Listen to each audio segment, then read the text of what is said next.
Is it terrible if you don't have a plan after high school? Short answer, no. Long answer, welcome to Now What? Hi, I'm Keira, your career coach, mentor, and someone who knows that life after high school is never as simple as people make it sound. Here, we keep it real, no lectures, no sugarcoating, no stressing, just real talk, real strategies, and a fresh focus on what you can do now. Hence the name, Now What? So if you're staring at your future like it's the world's worst pop quiz, don't panic. Today we're tackling the big scary question. What if I don't have a plan yet? Let's get into it. Somewhere around your junior year, it feels like everyone thinks your life is a group project and they're the team lead. They'll start grilling you and they'll ask questions like, what's your plan? Where are you going? What's your dream job? Meanwhile, you're just trying to pass chemistry and find your AirPods. Here's the thing. Only 13% of students say they feel ready for life after high school. 13%. So why do I even point that out? So if 13% feel ready, that means 87% don't. Translation, you, my friend, are not weird and you're definitely not behind. You're the part of the majority. And honestly, it's kind of comforting to know that you're not alone. Let's kill the myth that you're supposed to have a perfect life plan. That's not what you're supposed to have right now. Real talk, most adults switch careers 5 to 7 times. Translation, you could change your mind 5 different times and still be winning at life. And here's the kicker. You're still figuring out who you are, and actually, that's what we all are doing. This isn't about locking in the perfect plan. It's about staying open enough to build a life that fits who you are becoming. Last I checked, nobody's handing out trophies for best life plan. So breathe, relax. You're doing just fine. So if having the perfect plan isn't the flex, what is? Let me tell you. Build your path by moving, not by stressing. Here are 4 things you can start doing right now to keep moving. Tip number 1, try stuff. I'm talking clubs, part-time jobs, volunteer gigs. Say yes more often than you say no and see where it takes you. Tip number 2, pay attention. Notice what lights you up and what doesn't. Both are clues. Tip number 3, keep your eyes and your ears open.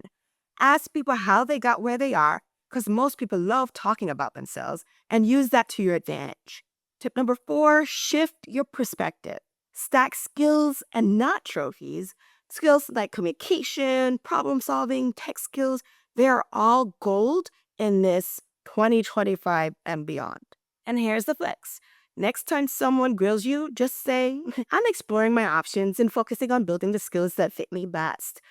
And then after you do that, you flip the script on them and ask this question. How did you figure out your path?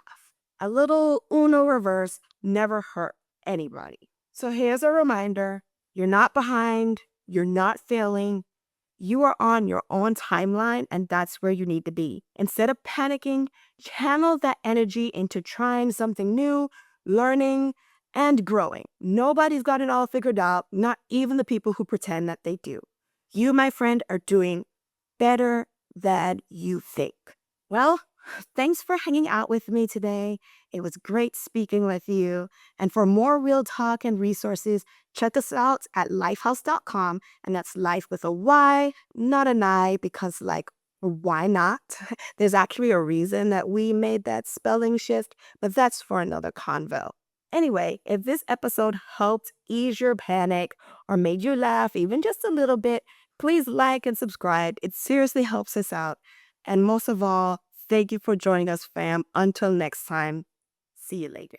Hey, Lighthouse fam, welcome back. You thought I signed off, but I decided to come back because I have a special guest here with me. I have Sean. Hello, guys. My name is Sean. Yeah, Sean serves as an intern here with Lifehouse, but he also has another special relationship. He's my son, birthed them and everything. So I felt like, who else better to share some of the things that I'm talking to you about, especially in the episode that I just recorded, that we're talking this on to, because he just graduated. Well, can I say just right now? I think it's a little past that. I think it's a little past that, but recently, let's say recently, graduated from high school. He's attending university. And so some of the things that I talked about earlier, I think he has a good perspective, right? Graduation is an exciting time for many of us. That's what we look forward to at different stages in our life, that kind of milestone that we get to. But afterwards can be as stressful as it is exciting. So, how was that transition for you, Sean? Yeah, so I would say that my transition from high school to college was actually kind of mild in comparison to what a lot of people may be experiencing. So the college that I go to is very much in the same city that I was kind of raised in for the most part. That's a fair point. And so there wasn't any geographical difference from what I'm used to. But there definitely was a big shift in terms of what I was experiencing, the level of, I guess, freedom that I was experiencing when it comes to just keeping track of your own assignments and not having to go to class every day, but you really do have to go to class every day. But there's a different level, there's a different way of navigating school than in high school, and that was a big difference as well. And then also, um, the friendships definitely shifted a little bit. So while I still maintain some of my old friendships, I have a whole bunch of new friends now because I'm in a specific new environment. Right. Yeah. I mean, that could be fun as well as scary, kind of meeting new people and all of that. But expanding your friend network can really help you feel like a part of a new community. And that's part of that transition. So we were talking earlier about this idea of feeling prepared for that next step. I was sharing with you that I read a statistic that only 13% of students really feel prepared for life after high school, a survey had said. Do you think that tracks for you and your friend group or your friend group at the time? Yeah, I think it's one of those things where you never really know what to expect. You don't know what's gonna happen until you get there. Yeah. So you can't ever really truly feel like, okay, I'm going in knowing everything and I'm good. Um, it's really a whole different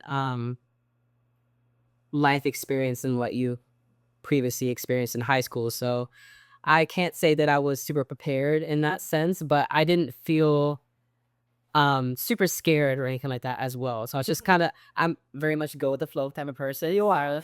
He is very much go with the flow, y'all. Yeah. So it's just kind of like, all right, well, this is the next thing. And so here I am. Right. But compared to, so we're all different. We all have different personalities, right? Sean's very go with the flow, but then others may need like step by step, like this is the plan. When I, graduate, I'm going to do this and this is going to take me here. And so that kind of feeds into their level of feeling prepared. But then also there's this idea of like, what am I taking this next step for? Do I have direction? Do you feel like you had direction from high school as to? I can definitely say that I knew um the goal of college for me. Like I knew I wanted to become a music teacher. That was, I'm going to college to become a music teacher, and that was my direction that I had.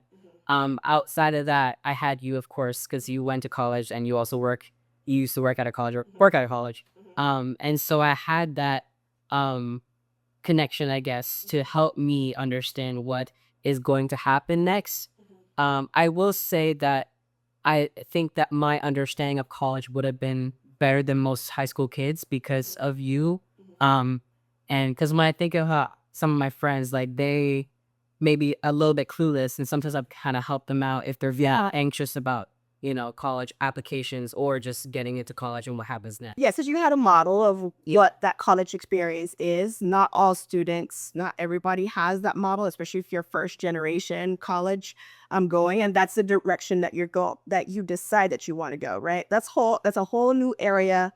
You don't necessarily have somebody close to you that you might feel comfortable connecting with that has gone that through that journey that can kind of give you the nuts and bolts and the pieces. So if that's you, please tune in. We're definitely ready to assist you and to share some journeys so that you can learn from others and be more prepared if that's where you decide to go in terms of university.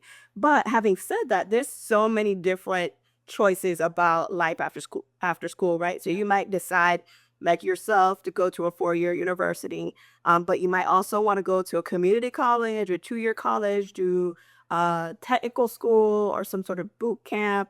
Or you might decide military is for you, or you want to go straight into the workforce, right? There are so many options about um, what to do after high school that are all good options. They're all good options that lead you to different pathways. But for you, you chose university because teacher, right? Yeah, yeah.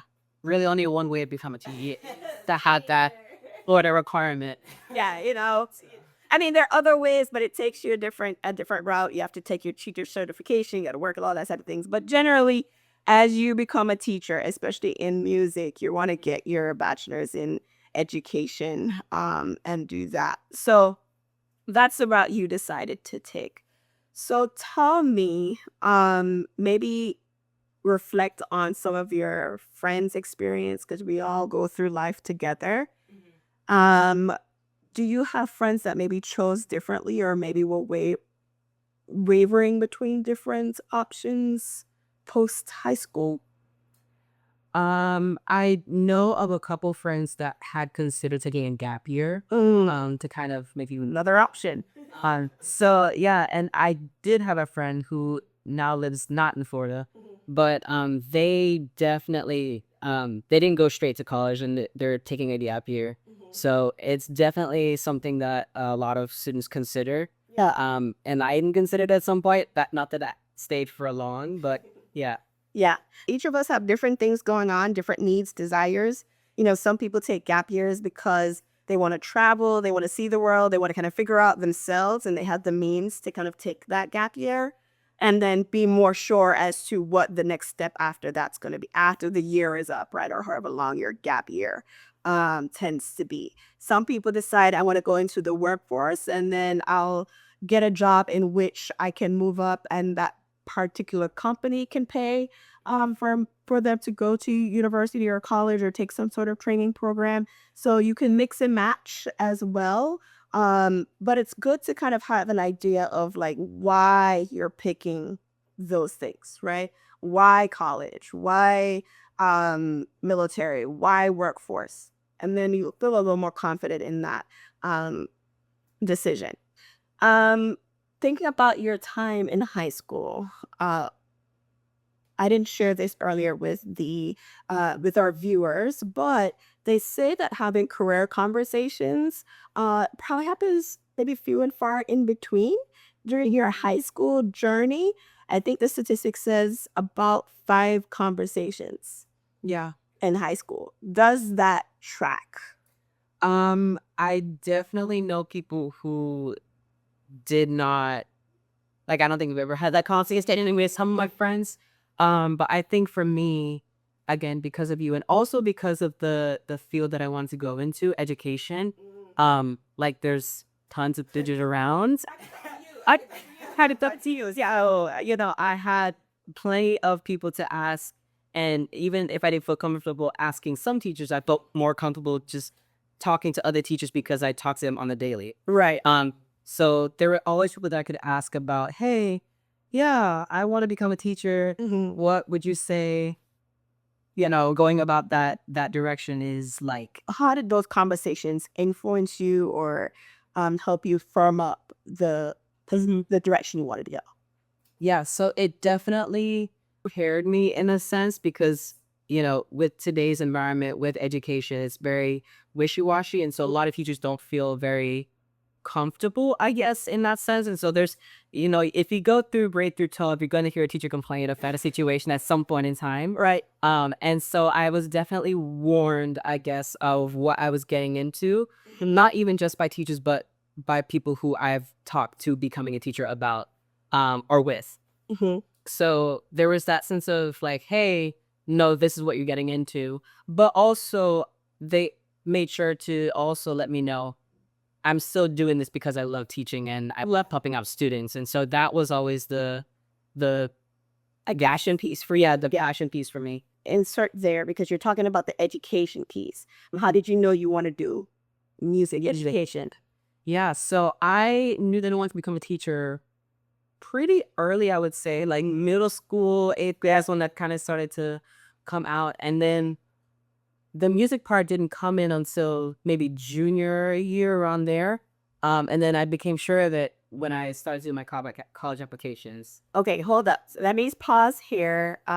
So one thing that I wanted to share with you all, because um, the reason why I wanted to have Sean on this episode was to kind of get his perspective on that transition from high school to what he decided to do after. But Sean will also be doing episodes of Now What for and with you all. And so he has an episode coming up that will talk a little bit more about his career journey. So before I jump into that, am I getting into your episode content or are we still good? Not right. We're teetering. Yeah. Teetering on the edge. Okay. All right. So yeah, just tell me how you then landed with music education. Yeah. So I'll kind of touch on it lightly. I decided to become a music teacher when I realized that there was nothing else I could do. Okay, you have to talk about that. So that's very dramatic. There's nothing else that I could do with my life. Come on now. All right. But I love Education, right? I love the idea of teaching students, but like, do I really like science that much? Probably not. Do I really like reading that much? Probably not. so you went through all this stuff. Right. And I was like, well, what is it do I enjoy? And music was always there. And I realized that, hey, well, this is what I'm going to do. It's like, I love music and I love teaching. So let's merge the two. So, yeah. Which I think that brings up a good point because, you know, as you're thinking about what you want to do for your career, sometimes the answer comes from melding or meshing together different things that you like to find kind of that nexus of where they intersect. So we do this activity actually called mind mapping when we say if you wanted to do some career coaching and kind of think about what you wanted to do, we'll do this activity called mind mapping, which really kind of gets you to think about all the different things that are present in your life and in your mind, and then which ones kind of intersect together to create possible lives for yourself. So if you're interested in that activity and you want me to go along with you and do that, please consider doing career coaching with Lighthouse. It is free for Alachua County high school students. So if you didn't jump on our website, www.lighthouse.com, and go to our career resources page, you'll find a link there to meet with a career coach and book that career conversation. So, all right. So I won't keep you too long, except that I want Sean to kind of seed what he's going to talk about with you in his next upcoming episode. So, Sean, what do we have looking to look forward to? Yeah. So my career journey started out very short, like, okay, I'm gonna become a music teacher. But as I recently experienced in my first year in college, that may not be the direction that I end up going. And I am a little bit unsure in terms of where life is leading me. So I'm gonna talk about that in the episodes that I'm kind of leading.